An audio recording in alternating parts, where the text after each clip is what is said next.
nuestro Señor Jesucristo, el amor de Dios y la comunión del Espíritu Santo sean con nosotros. Y también con el Espíritu.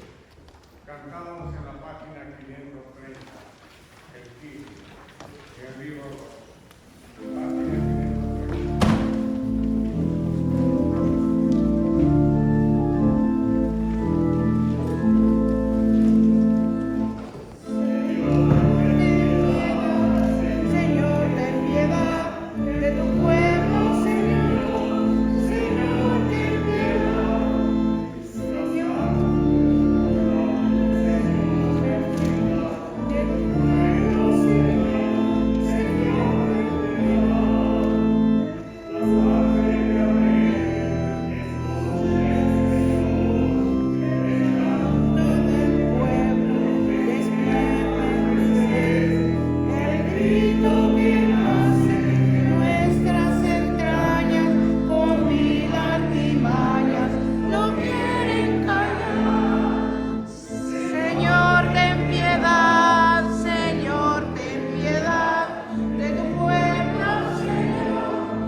Siendo también fieles y discípulos de Jesucristo nuestro Señor. Amén. Podemos tomar asiento para escuchar la lectura de la Sagrada. Comenzamos con la primera lectura.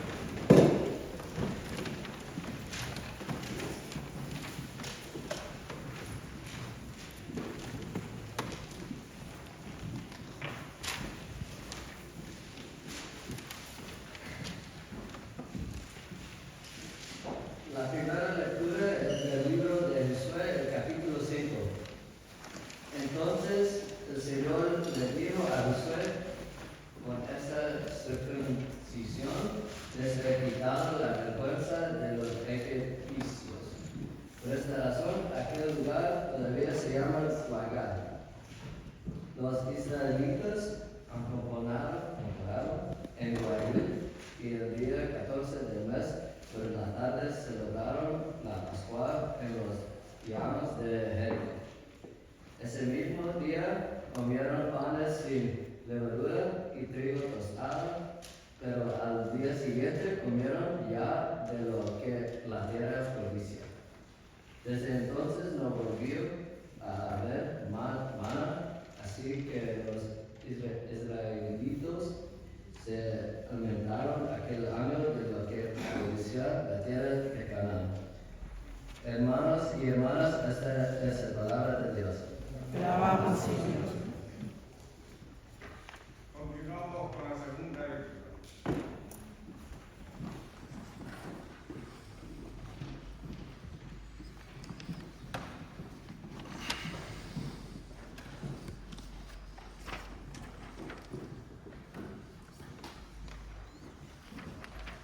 La segunda lectura tomada de la carta de Pablo a los Corintios, capítulo 5. Por eso nosotros ya no pensamos de nadie según el criterio de este mundo. Y aunque antes pensábamos de Cristo Jesús según tales criterios, ahora ya no pensamos así de Él. Por lo tanto, el que está unido a Cristo es una nueva persona. Las cosas viejas pasaron, se convirtieron en algo nuevo. Todo esto es la obra de Dios, quien por medio de Cristo nos reconcilió consigo mismo y nos dio el encargo de anunciar la reconciliación. Es decir, que en Cristo Dios estaba reconciliando consigo mismo al mundo, sin tomar en cuenta los pecados de los hombres, y a nosotros nos encargó que diéramos a conocer este mensaje. Así que somos embajadores de Cristo, lo cual es como si Dios mismo les rogara a ustedes por medio de nosotros. Así pues, en el nombre de Cristo, les rogamos que acepten el reconciliarse con Dios. Cristo no cometió pecado alguno, pero por causa nuestra, Dios lo hizo pecado, para hacernos a nosotros justicia de Dios en Cristo. Hermanos y hermanas, esta es la palabra de Dios. Nos ponemos de pie, estamos pidiendo 543, himno de canción a la ley. Himno 543, versículo 2.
Lectura del Santo Evangelio según San Juan, capítulo 12.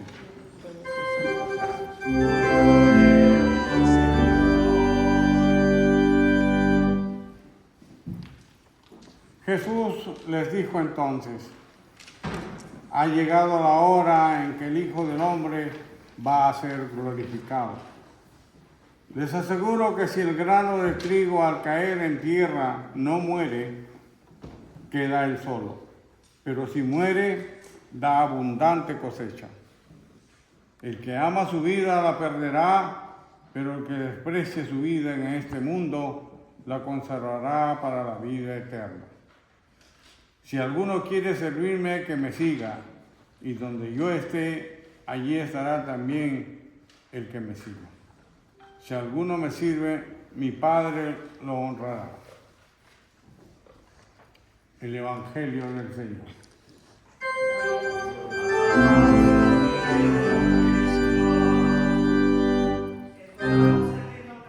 el 330.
de su asesinato en El Salvador el día 24 de marzo de 1980.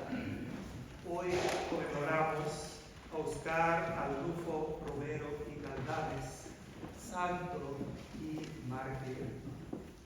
Y a la vez, con tristeza, pero agradecimiento por su vida y ejemplo, recordamos hoy también al obispo Medardo Ernesto Gómez Soto, obispo de la Iglesia Luterana Salvadoreña, quien falleció este pasado jueves 27 de marzo. Obispo Medardo Gómez asumió el manto de San Romero luego de su martirio y fue instrumental en la firma de los acuerdos de la paz. Que en paz descanse. Así sea. También en esta misa pedimos por el descanso de una angelita de Edith Rivera, una pequeña niña de la escuela Children's Garden School que falleció el pasado fin de semana. Nos acompañamos con mucho dolor a esa familia, a las maestras y los niños del Children's Garden School. A la vez que marcamos hoy el aniversario de muerte de otra santa de Dios, cuyo ejemplo en aquellos tiempos de conflicto armado en El Salvador también nos inspira, y me refiero a doña Juana Antonia Ríos de Molina, madre de nuestra querida hermana Blanca, quien falleció en Morazán a una temprana edad, justo a 2 días del asesinato del arzobispo Romero, el día 26 de marzo de 1980. Yo le pregunté a Marta, ella era una niña, una jovencita de 19 años cuando su mamá muere, imagínense. Y recordamos hoy también a la tía de Blanca, Alejandra Molina de Amaya, y su esposo Antonio Amaya, quienes fueron asesinados el 19 de marzo de 1981 por miembros de la Guardia Nacional en Cantón Bahía Negra de Corinto, Morazán. Igual que recordamos el pastor David Fernández, el primer mártir luterano, muerto en San Miguel, padre de la reverenda Belinda Fernández, pastora actual de nuestra iglesia hermana, Divino Redentor en San Miguel. Celebramos la vida del padre Rogelio Conselle, sacerdote católico romano, que dedicó su vida a las comunidades más vulnerables y pobres de Perquín, Morazán, quien falleció también en esta semana del pasado, lunes 24 de marzo. Celebramos y damos gracias a Dios por muchos ejemplos de servicio a los más vulnerables y quienes también sacrificaron su vida. Hoy la conmemoración de Monseñor Oscar Romero. ¿Quién era? ¿Y por qué invocamos su ejemplo, su compromiso y su sacrificio?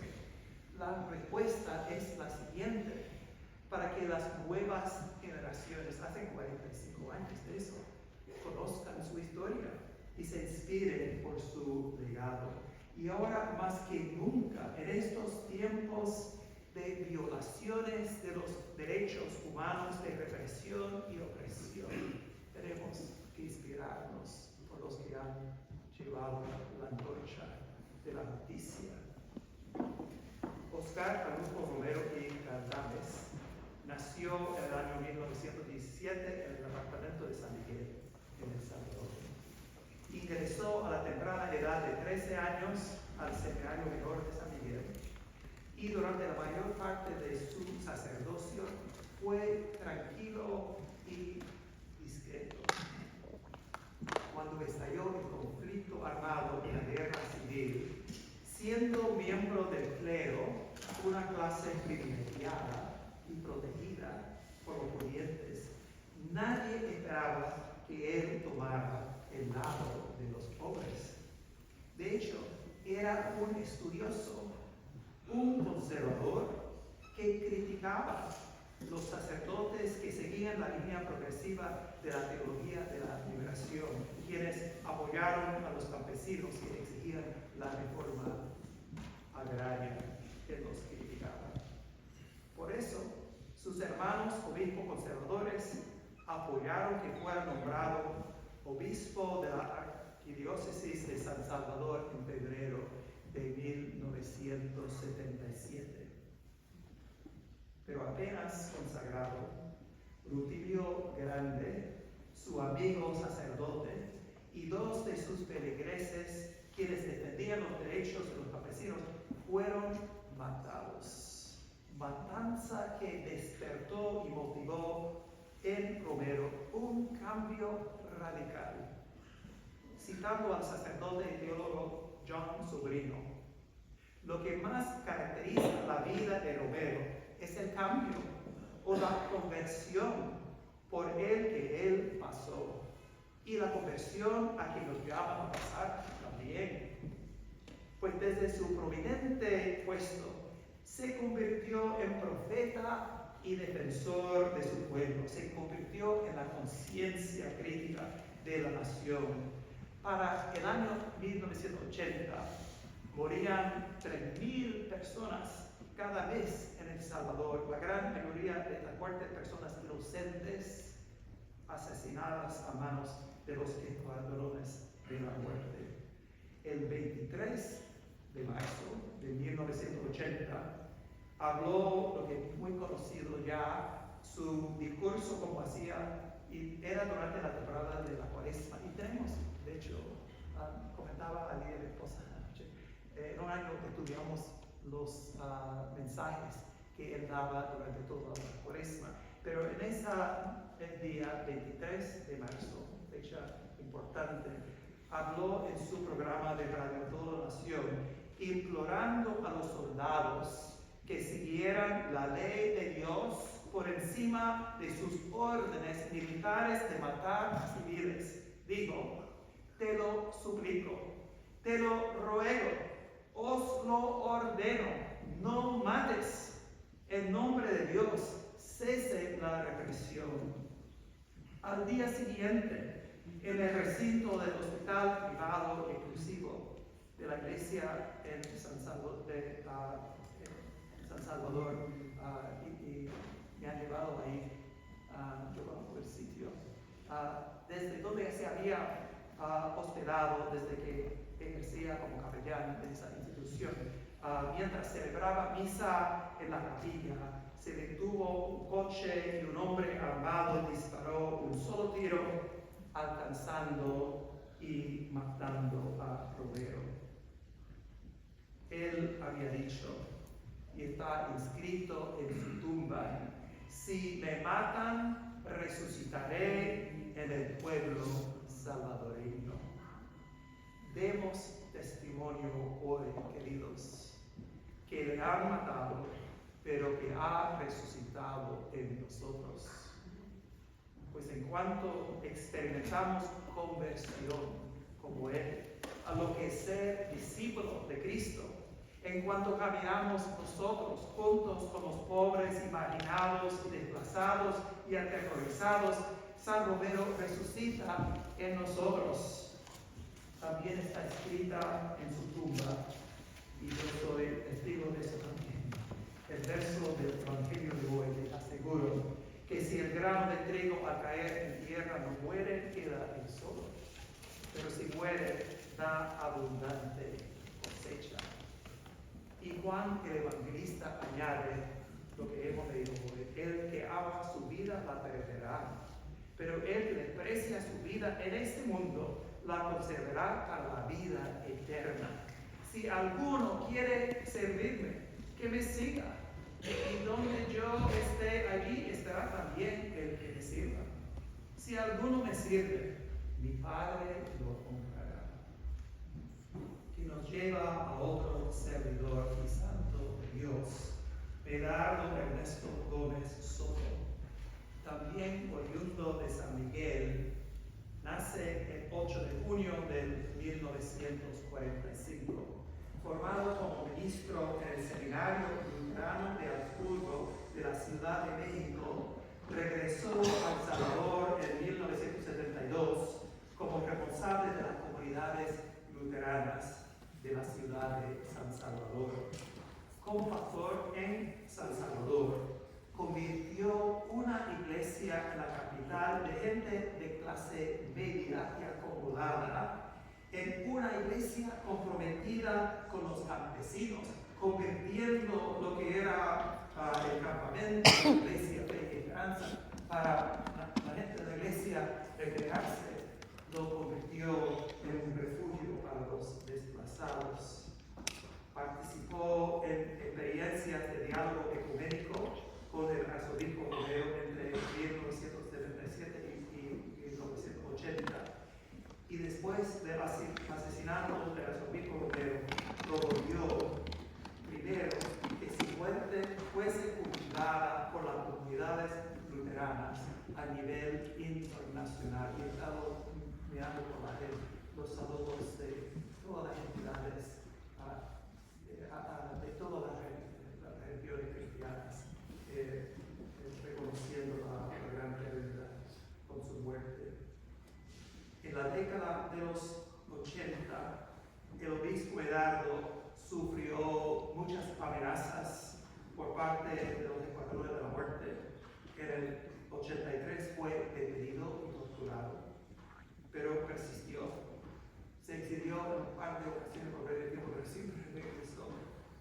Integró el Comité Permanente del Debate Nacional junto al sacerdote jesuita Ignacio Echeverría y al pastor Bautista en Palacios, alcanzando la participación de otros sectores no religiosos que han continuado durante toda su carrera. No importa el partido, el grupo religioso o no, promoviendo la solución pacífica del conflicto armado, culminando en los acuerdos de la paz en 1992. Por su incansable compromiso y labor fue nombrado en repetidas ocasiones para el Premio Nobel de la Paz. Felizmente, hemos tenido nosotros aquí en nuestra humilde congregación el privilegio y el honor de tenerlo aquí junto con nosotros en nuestra parroquia ya hace muchos años.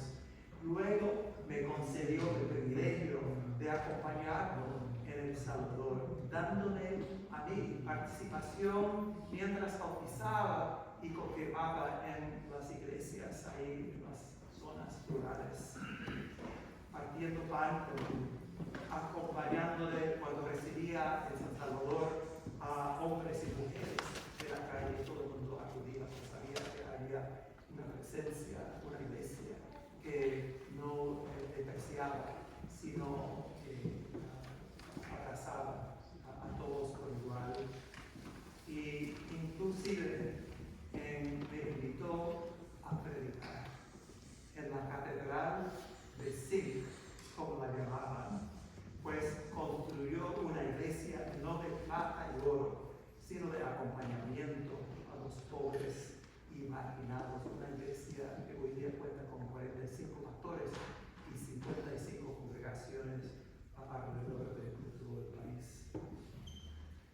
Y me invitó a entrar en una relación de hermandad con la iglesia en su querido San Miguel, pueblo natal suyo y de Octavio Romero, pero ciudad victimizada por la pobreza y la desesperación. Y esa relación de solidaridad continúa, está muy activa hoy. En todos sus años de ministerio, Obispo Gómez mantenía una labor social visible, promovía el diálogo ecuménico. Bajo su liderato, la Iglesia Luterana Salvadoreña ha sido formada según los principios de la teología de la vida, sobre la cual he escrito mucho, y veo a Alejandro que nosotros en el pasado hemos estudiado juntos algunos de sus escritos, y se ha comprometido la Iglesia bajo su liderato con la defensa de los derechos humanos y la preservación de la memoria histórica. Desde 2014 dirigió la iniciativa pastoral para la paz, promoviendo la reinserción de jóvenes en situación de exclusión social. Celebrar al obispo Medardo y San Romero es, mis queridos hermanos y hermanas, celebrar la resurrección de Cristo en la historia. Es celebrar el poder de la vida ante las fuerzas de muerte. Es celebrar el triunfo de la verdad, de la compasión, del consuelo, de las fuerzas que luchan contra el mal.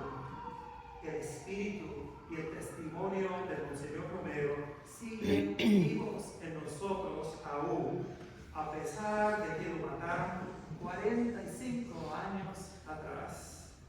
Igual que seguirá en nosotros el ejemplo del obispo Medardo. Honrar su ejemplo es afirmar que la vocación de la Iglesia en todo momento de la historia es la de levantar el espíritu de la gente con cercanía, solidaridad, consuelo, compasión, gozo y esperanza. Esto lo podemos hacer si llevamos una vida como iglesia con credibilidad y también con humildad, reconociendo nuestra necesidad continua de reforma y de conversión. Cobremos valor, queridos hermanos y hermanas, comprometémonos a la obra.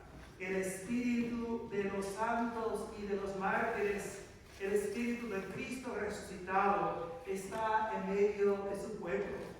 El espíritu que sopla sobre nosotros, que nos sostiene y nos envía, el mismo Dios que resucita en su pueblo. Amén.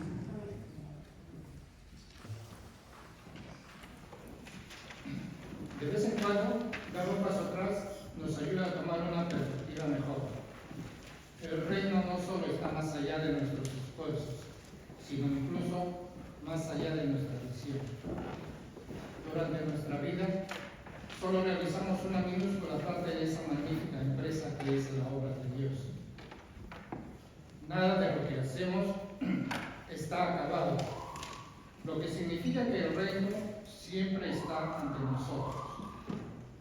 Ninguna declaración dice todo lo que podría decirse. Ninguna oración puede expresar plenamente nuestra fe. Nuestra confesión trae la perfección. Ninguna visita pastoral trae la integridad. Ningún programa realiza la misión de la Iglesia. En ningún esquema de metas y objetivos se incluye todo. Esto es lo que intentamos hacer. Plantamos semillas que un día crecerán. Regamos semillas ya plantadas, sabiendo que son la promesa del futuro. Sentamos bases que necesitarán un mayor desarrollo. Los efectos de la levadura que proporcionamos van más allá de nuestras posibilidades. No podemos hacerlo todo. Y al darnos cuenta de ello, sentimos una cierta liberación. Ella nos capacita a hacer algo y a hacerlo muy bien. Puede que sea incompleto, pero es un principio, un paso en el camino, una ocasión para que entre la gracia del Señor y haga el resto. Es posible que no veamos nunca los resultados finales, pero esa es la diferencia entre el jefe de obras y el albañil. Somos albañiles, no jefes de obra. Ministros, no el Mesías. Somos profetas de un futuro que no es nuestro. Amén. Amén.